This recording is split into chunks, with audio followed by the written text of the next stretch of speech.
when you don't speak up, someone really can know what you're going through. When you don't speak up, like if I don't tell you, if I don't call you and say, hey, Gracia, bro, this is what I'm going through, you're never going to know. You're never going to know Right. what's going through my mind unless I tell you. I mean, that's unless you can read minds.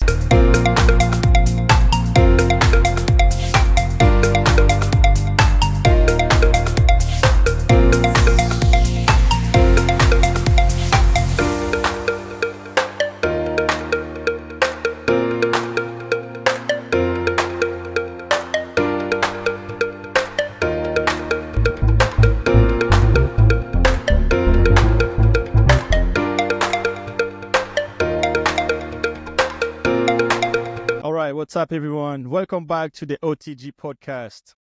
Today, we're getting to something super important: mental health as an international student.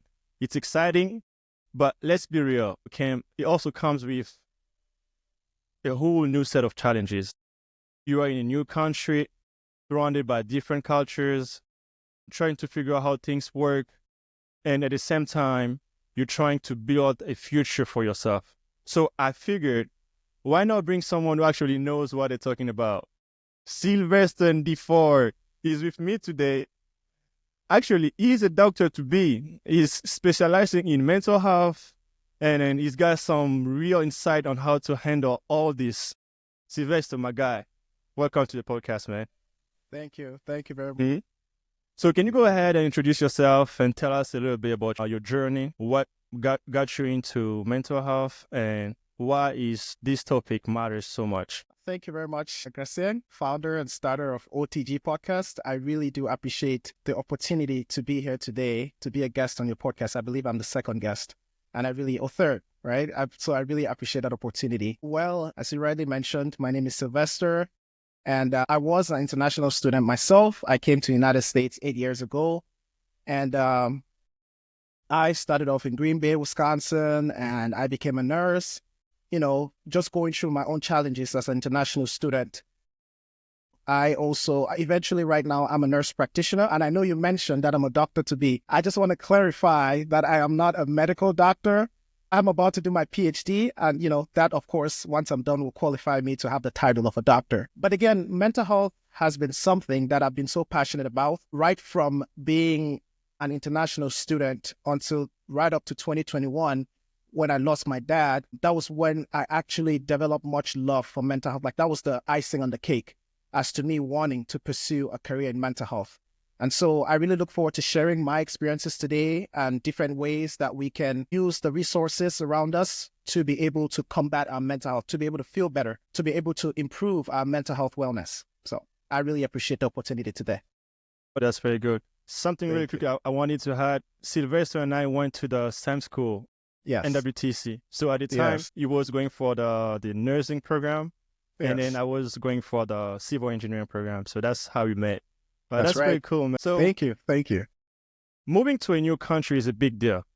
So it's not just about packing your bags and getting on the plane. It's about adjusting to a completely different way of life.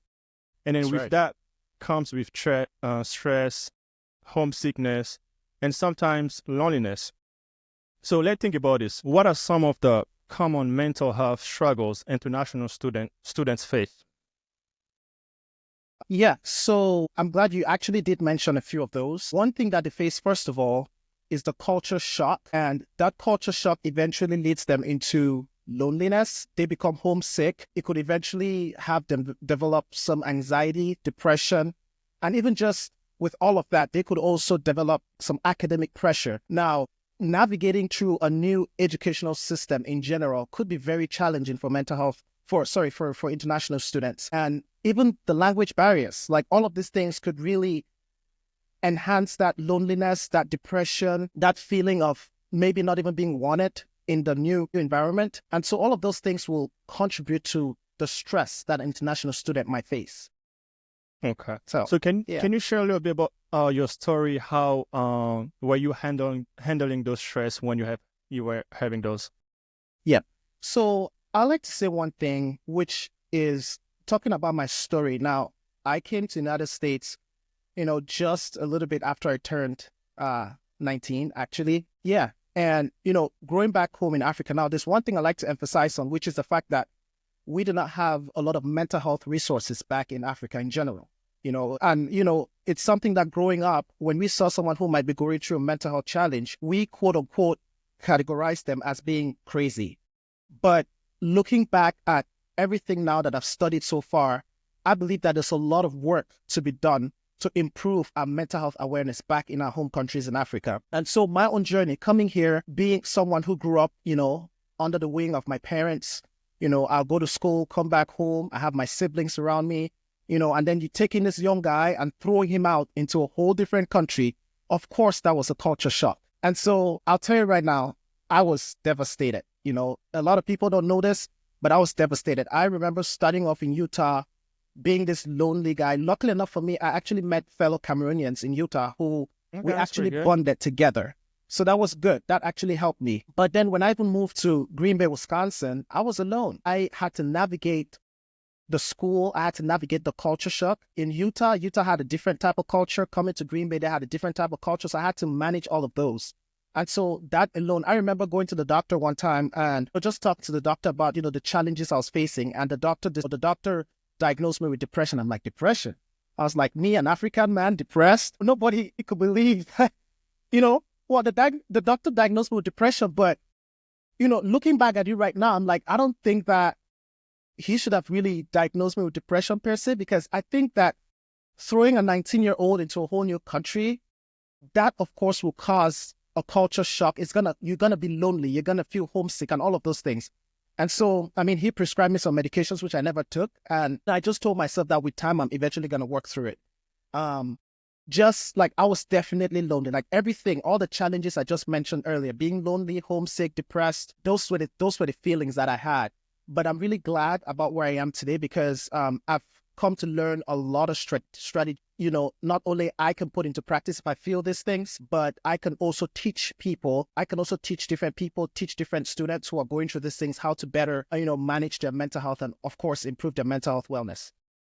Yeah, that's very good. And I do believe that international student really needs those tips on how to handle stress better, because that's really something that they do deal with on a daily basis. Yes, definitely. You mentioned that you came here from Cameroon to Utah. So what made you move from Utah to Green Bay?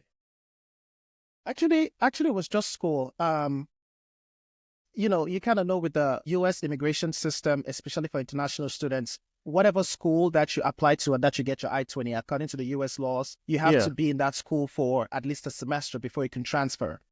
And so after I figured out I wanted to do nursing, I had to find a school that was relatively cheaper for me, and I could easily navigate through the system as well to be able to complete my education. And so I actually I went online, looked for a couple of schools, and I actually applied to NWTC, where we both went to, and I was lucky enough to get admission. And so I had to move across the country. Utah is on the other side of the country. Wisconsin is on the other side of the country. So I had to, take that leap of faith and still move over to Green Bay, Wisconsin to pursue my education. But school was primarily the main reason why I did move to Green Bay, Wisconsin. And why Green Bay, Wisconsin? Because Green Bay, I understand that you say you were looking for something a little bit cheaper, which was one of the reasons too. I went there, but it was really cold. I know it was really cold, a lot of snow, but just why Green Bay, Wisconsin? Well, actually, really, the cold has never bothered me, to be honest with you. Yes, it gets cold. Yes, sometimes I'm questioning my decisions about why Wisconsin, but it's not been something that could really make me leave Wisconsin. When I look at Wisconsin in respect to other states, I actually think Wisconsin is a strategic state for so many different reasons. First of all, we don't really have the wild weathers, at least where I've been. In Green Bay, Wisconsin, or even in Milwaukee, Wisconsin, where I am right now, we don't really have the wild weather. So what do I mean by that? What is wild weather to you? Exactly. Take a peek at California, for example. Now, California is great. Oh, okay. They got great weather, but they've got issues. Like they've got wildfires happening every so often. Take a peek at Florida. Everybody wants to come here, go to Florida. They want a vacation in Florida, but Florida is prone to hurricanes. Like they have hurricanes almost every time. Take a look at Houston, where everybody goes to. Every once in a while, Houston gets floods. So when I look at Wisconsin, once in a while we can have like extreme cold temperatures, but you just need to sit sit at home. We can have snow, but, it doesn't really happen. Like, it doesn't really, like, we don't really have those devastating weather, issues that other states have. That's one thing where I really love Wisconsin. And I know sometimes Green Bay will have like extreme cold, like 10 inches of snow, 7 inches of snow. But how often does that happen? Probably like one day. But I'm talking, take a peek at California. California's had wildfires for like 2 weeks. People have lost their homes.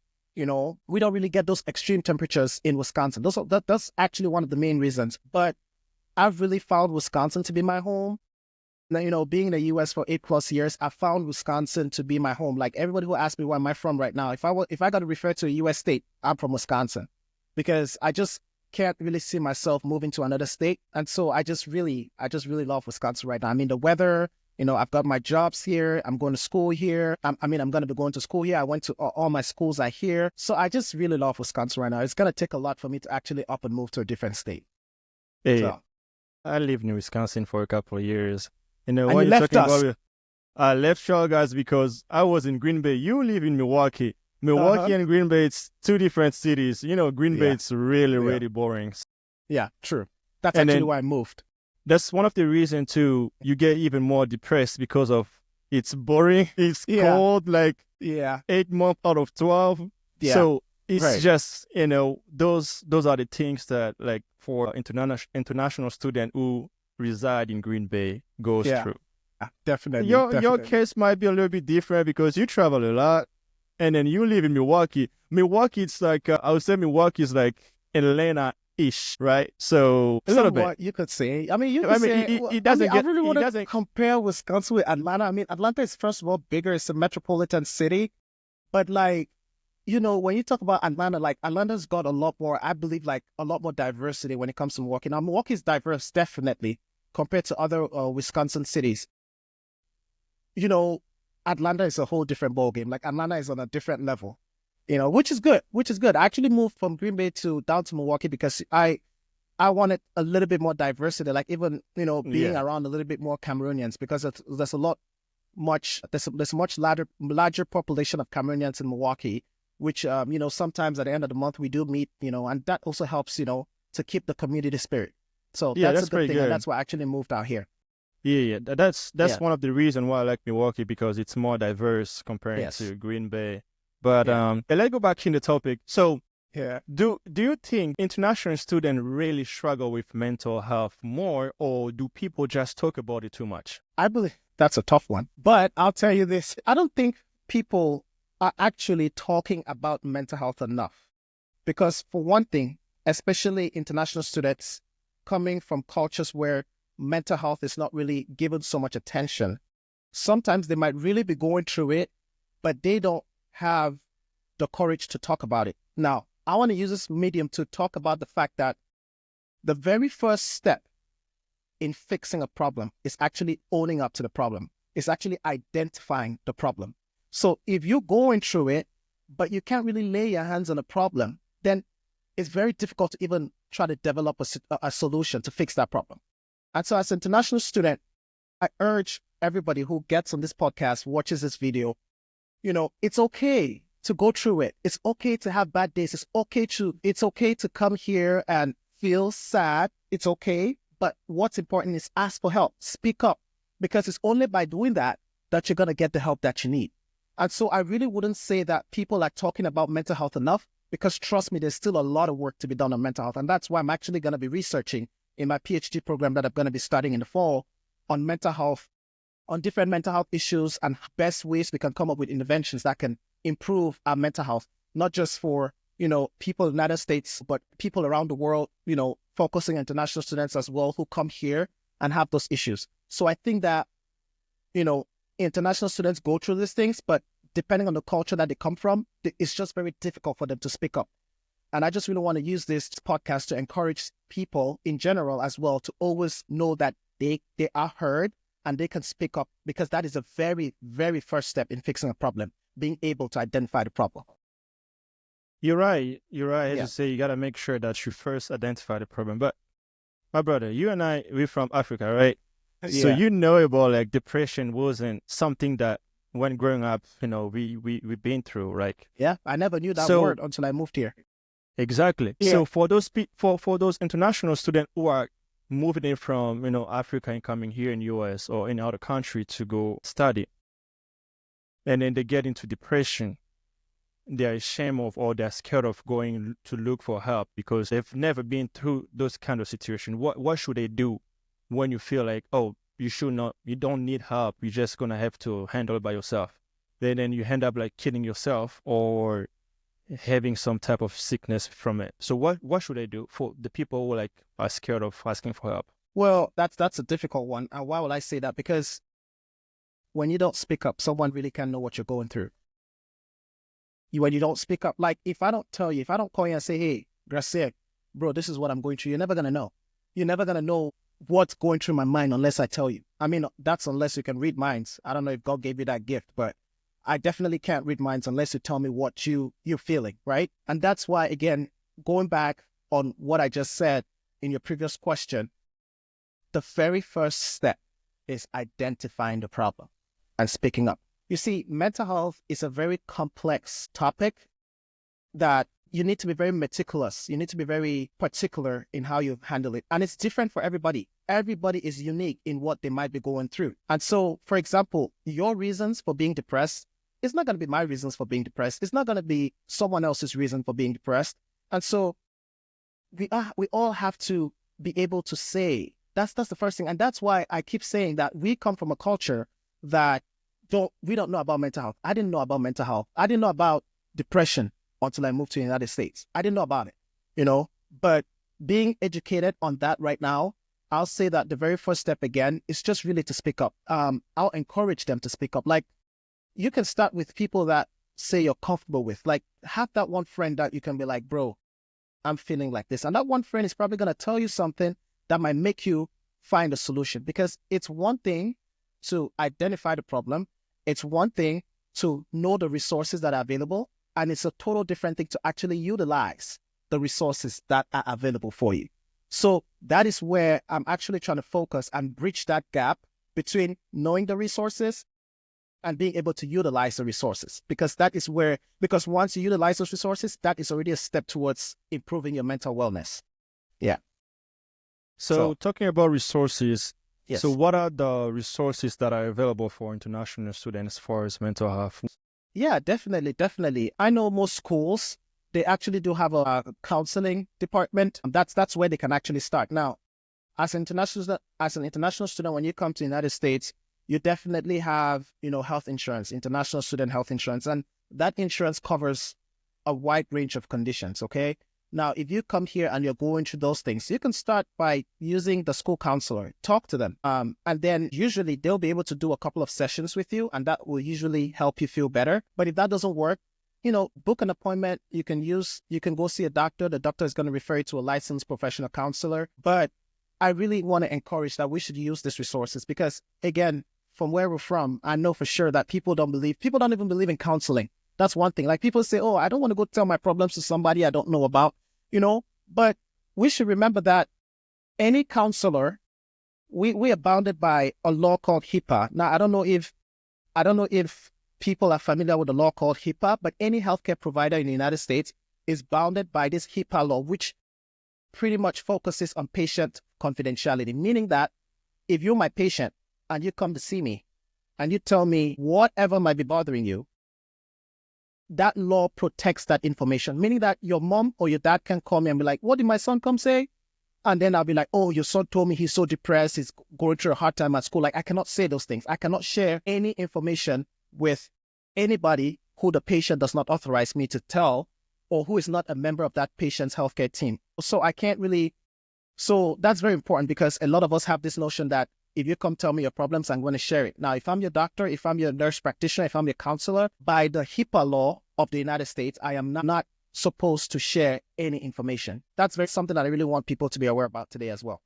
Yeah, that's why they've been like having people signing those papers when you go to the hospital and stuff. Yes, so exactly. I do believe one of those papers, it's about the confidentiality.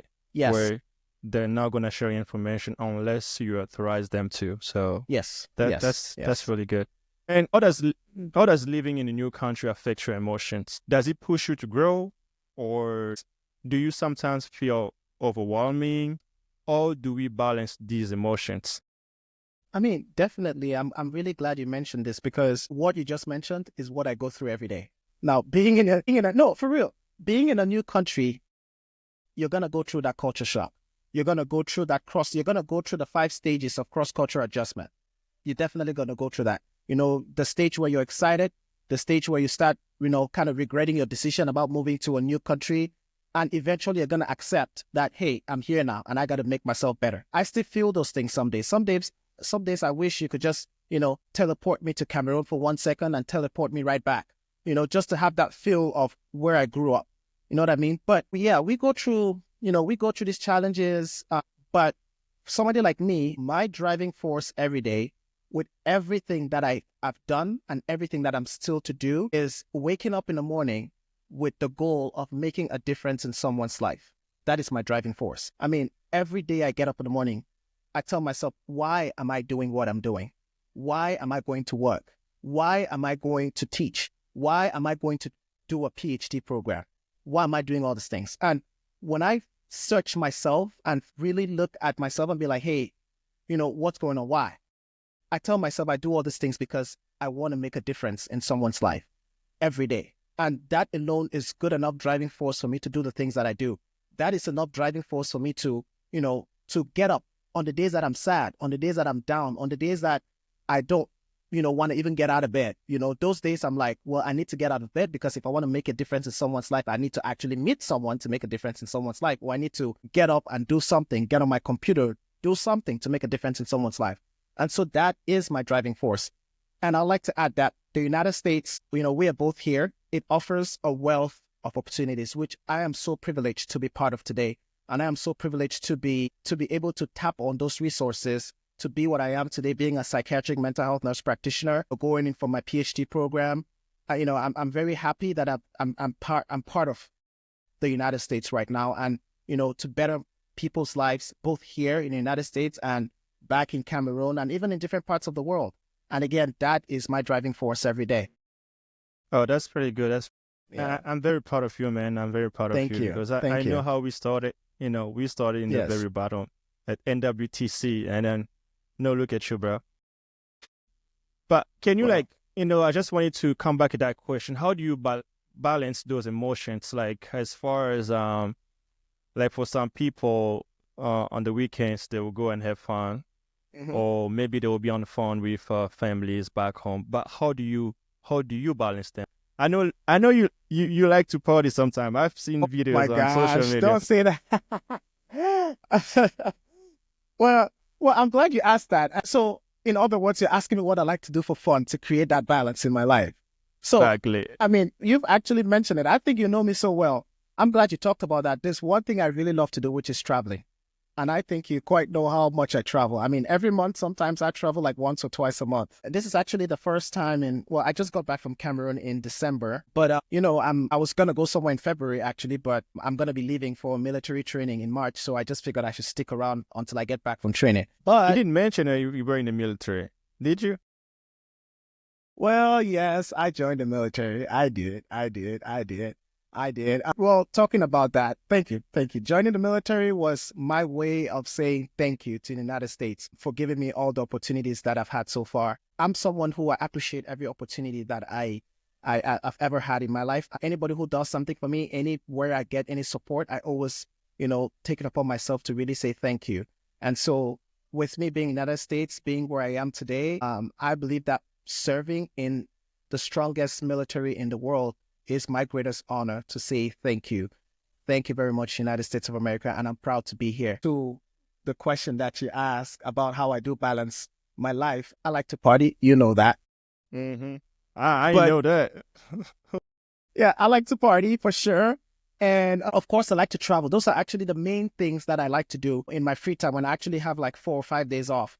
But when I can't really go anywhere, I just, sit at home. I might go out to eat. I might sit at home and watch Netflix. But here's something that I like to tell everybody. Those are things that I like to do that make me happy, that help me create that balance in my life. And sometimes people tell me, Sylvester, you spend a lot of money on clothes, you spend a lot of money traveling and all those things. I say, well, for one thing, I work the money and I'm spending the money that I work for, and another thing is I tell them is, listen, everybody who knows me knows that I'm a hard worker. Everybody knows that I put in a lot of work. And and I tell everybody, I'm like, despite me doing all these things that I do, I also like to do the things that I love, the things that make me happy, because it is doing the things that make me happy that actually keep me going. All right.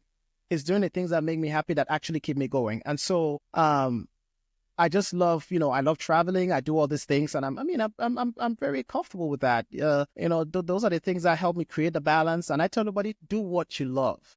Do what you love. Reading a book is what you love. Buy as many books as you can afford. Going to church is what you love. Go to church as many times as you want. If going dancing is what you love to do that as many times as you want, because despite you putting all the work that you do every day, you don't want to, life is too short. You don't want to, if something happens to you tomorrow, you want to have any regrets. Oh, I should have done this. No, be hardworking, be successful, and at the same time, do the things you love, because that is the only way you're going to be able to create that balance. Where you stop, Sure. Yeah, you're definitely right. Yeah. Those are very important. But before we get to the end, I want you to give us like some simple ways to manage stress, anxiety, and homesickness. At the beginning, I remember that you said the first thing first is you have to identify the issue, and then you need to seek for help, right? So being homesick, I jokingly tell everybody that when you're homesick, the best solution to your problem is actually go home. If you're homesick, just go home, right? Yeah. That's going to cure the sickness. But what I found to help me, because there were a lot of times when I was homesick, and what I found to help me was doing a lot of video calls with my mom. And at the time when my dad was alive, I'd do a lot of video calls with them, or do a lot of, even with my family. Sometimes we'll just get on a group call, we'll talk, we'll make plans. And, that was one way to cure the homesickness. And sometimes I might just be hungry for a nice homemade dish. Now, I'm a good cook, okay? I cook some good African food. So I'll either cook the meal that I want to cook, or maybe I wait to attend a Cameroonian event in Milwaukee to be able to eat a lot of Cameroonian food. But those are all the different things that if we're homesick, you can do. It depends on what's actually making you to be homesick. Is it your friends? Is it your mom? Is it your dad? Is it your family? Is it the food? Those are the different things that can cause us to be homesick. And now moving on to manage stress, one thing which I also said before is just taking the time to reset. Stop what you're doing and do something that you love. So, for example, if going to work will stress me, I'm giving an example. If, say, I'm so stressed out that I feel like I don't really want to go to work today, I'm going to take what we call, quote unquote, a mental health day. I'm going to take a mental health day, and I'm going to sit at home and I'm going to reset. I'm going to try to think about different strategies. I'm like, okay, well, if I love watching movies, all right, maybe I can watch a movie. If I want to travel, I can be like, okay, well, I'm going to take that day, sit at home and plan a trip. Because then at that point, I'm going to have something to look forward to, something that I love that I'm looking forward to.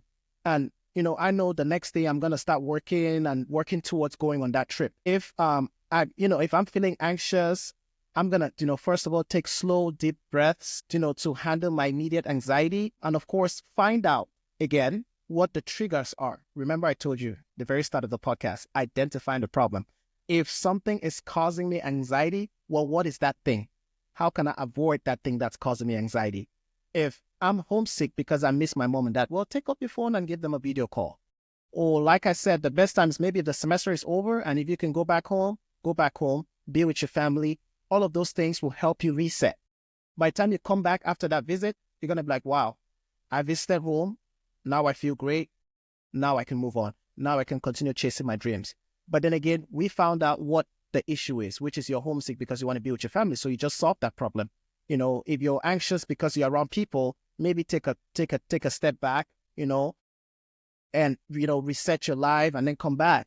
All those are ways to eventually handle our mental health and be able to also create that balance. And of course, again, improve our mental health wellness. Finally, how can schools and communities do better in supporting international students? Should there be more mental health resources, more opportunities to connect with local students? I honestly think we need all of that. We need all of that. We need more cultural awareness. For example, we need to have our providers, be it our licensed professional counselors, our psychiatric nurse practitioners, our psychiatrists. We need to improve on our cultural competence. And now, what do I mean by cultural competence? I mean, they need to be aware to be able to assimilate the culture of their patient and not necessarily, be part of the culture, but understand where that student is coming from, understand the cultural differences that might affect or might be an impediment to that patient who could be that international student. What are the impediments that will impact them from getting to their best health status? What is that impediment? What is that block that will stop them from being the best that they could be for themselves? And so, of course, improving on that cultural competence, improving or creating that awareness is very important. And I think that it's not going to be a bad idea to improve on that cultural awareness in our schools, really. I think that is something that we need to work on. Of course, creating those resources, creating those workshops to actually interact with the students, find out how they're doing. I think that that's something that schools can also improve on. And generally, in mental health, we need to do better. We need to do better. There's still a lot of stigma with mental health, Gracia. Working in a correctional facility, I've come to realize that there's really a lot of stigma when it comes to mental health. I mean, I still come across patients, even African-American patients, Caucasians, Native Americans. I still come across a lot of them, Hispanics even, that just can't even share their problem because they're afraid of the stigma that comes with it. And so we still have a lot of work to do in the field of mental health. We need a lot more resources. We need to create a lot more awareness that people suffering from mental health are people first. And what do I mean by that? These are people. These are patients like any other. So these are patients who, their own diagnosis is a mental health diagnosis. These are not, and that's why I always like to use the term patients suffering from mental health, because they are patients first. They are people first. I never like to use the word mental health patients. I like to use the word people suffering from mental health. I don't know if that makes sense. Because again, they are people first. Yeah. Does that make sense? Yeah, it does make sense. Yes. So that's what I like. That's how I like to term them, because we still have a lot of work to do, Christian. We still have a lot of work to do. And, for sure that I am committed to improve to be a mental health advocate. I'm committed to improve mental health awareness. I'm hoping that my research program that I'm about to start, I'm going to do a lot of research on mental health. I'm going to work on developing more interventions on how we can bridge the gap between, having these resources and actually knowing how to use these resources, or actually even going to these resources, being able to open up more. What are the different things that we can do? So I really hope that with my research, I can be able to create a change. Or like I said, my driving force every day is to be able to make a change in someone's life. And so that is going to be my driving force in my PhD program. And I always say, mental health is very important for all of us, everybody, even for patients who are in the hospital for diarrhea or in the hospital for a broken ankle. Sometimes they're depressed that they broke their ankle. And so, all of these people suffer from different mental health conditions, and we just really need to create more awareness and be able to help them better. I'm really excited for you for your PhD program that you're going for. Thank you, Gashi. And then, thank you. It's, as you say, we definitely need to do better when it comes to communities and how we can support international students. But also, Yes. As an international student myself, I used to be one. You need to put yourself out there. I do believe in each universities, each cities, they do have events, they do have activities. So instead of you just being alone at home, I understand there might be some people who are introverts, but you need to put yourself out there. Like myself, when I was at NWTC, I was participating on all those events that they had as far as like community college or volunteering program that they did have. One of the reasons I was doing that was just to put myself out there so that I'm able to take the opportunity that can come from it, right? So If you can share a story from that as well on how you put yourself out there and then how that helps you to get yourself around better, to be more social with people. Definitely. Yeah, that's very important. Putting yourself out there. And I get it. Like you rightly mentioned that some people are introverts, all right? Some people it's gonna take them forever to ever open up. Some people it's gonna take them forever to ever actually come outside and experience something different, right? But what I like to say is that when you move to a new place, you actually you have to get out of your comfort zone. You have to.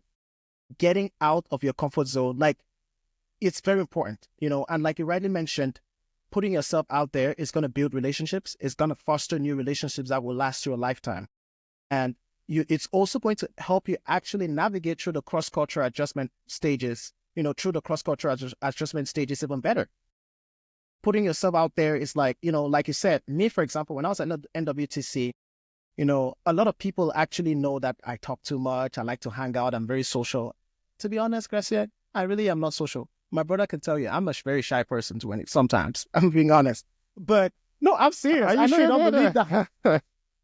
I've never seen that part of you.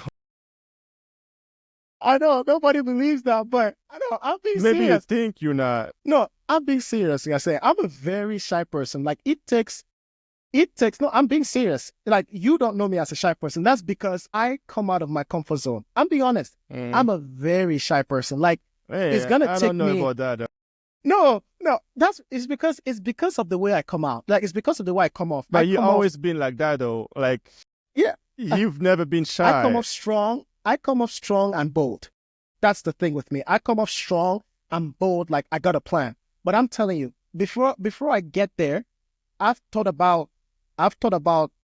the thing over and over and over again before I actually come outside to say those things. Take, for example, we talked about this podcast. You talked about inviting me as a guest on here. And if I tell you that all night last night when I was driving to work and driving back, I kept practicing my responses. I'm being honest with you. Like really? No, I'm serious. Even though right now, I actually haven't even said anything I said last night when I was practicing. It was just, everything has been spontaneous. But because I was trying to be like, what are the things I can say? What are the things I cannot say? Mm-hmm. Just so when I come up here, I don't act shy or I don't act like I'm scared of being on the podcast, But to be honest with you, I mean, maybe I won't say I'm a very shy guy, but I've got some shyness to my life, okay? Sometimes I'm shy, but the main thing is, the takeaway is that you have to put yourself out there. You have to get out of your comfort zone, because that is the only way you're going to be able to build new relationships. You're going to be able to foster new relationships, which are going to last you a lifetime. You'll be surprised at the relationships that you're going to build just maybe going for this event at school. You're going to be surprised at the relationships you're going to build, maybe going downtown for a game, or maybe going for a parade downtown or something. You'll be surprised at people who are going to be interested to know about you. They're going to invite you over for dinner on Thanksgiving. They're going to invite you over. Like, those are all going to be different ways that you can even combat that homesickness, that loneliness, but you have to put yourself out there. If you stay at home all day, no one's going to know about you. No one's going to know about you. No one's going to care about you, but once you make that relationship, like, you're going to have that person who's going to call on you and be like, hey, what you doing? Like, come outside. Let's go have breakfast. I got these people out here. You're going to build relationships that are going to be very, very important to you. And it's going to last you a lifetime. So you've got to put yourself out there. Yeah. You've got to. Yeah. As you say, my brother, you have to push yourself out there for you to be able to get opportunities. Man, that's right. This has been a powerful conversation. Mental health is something we all need to talk about more, especially as international students facing so many challenges as well. Yeah. Sylvester, I really appreciate you sharing your insight and experiences. This stuff is real, man. And it's very important for anyone out there listening. Just know that you are not alone. There are resources, communities, and people who genuinely care and want to help, like we have Sylvester here. And do not be afraid to reach out. Very much. I always tell myself that, especially when you go through something, you tend to understand it a lot more. I just want to use this opportunity. Now, those of you who are all subscribed to OTG Podcast, those of you who are watching, viewers from all over the world, I like to say that, those of you, especially international students who are coming here, going through it, I'm very open to be a resource. I'm very open to be a mentor. You can always reach out to OTG Podcast and OTG Podcast as Able CEO, Able founder, will be able to reach out to me. And no matter where you are going in the United States, I am more than open to be a mentor to you. Because sometimes you also need that person who can be able to tell you, give you some directives of how to, navigate the system and, make sure you're doing the right thing, following the rules and, doing everything you're supposed to do to be successful. And again, that journey is different for everyone. It was different for me. It was different for Gracien. It's different for all of us who come here. And so I might tell you my own experiences, but what matters is the good things, the good information that you take out of it to be able to make a better you, to be able to make your own stay in the United States much better. And so I'm very open to have conversations. You can reach out. As Gracien, as I introduced myself earlier, I am a psychiatric mental health nurse practitioner. And so I am very much committed to improving mental wellness in people, both here in the United States and in different countries as well. So please feel free to reach out. I'm an open book, people. As my brother Sylvester say, feel free to reach out. If you're planning to come in US for studies and stuff, and you need any type of help, don't be afraid to reach out. And find your support system and take care of yourself mentally, emotionally, and physically. It's very important.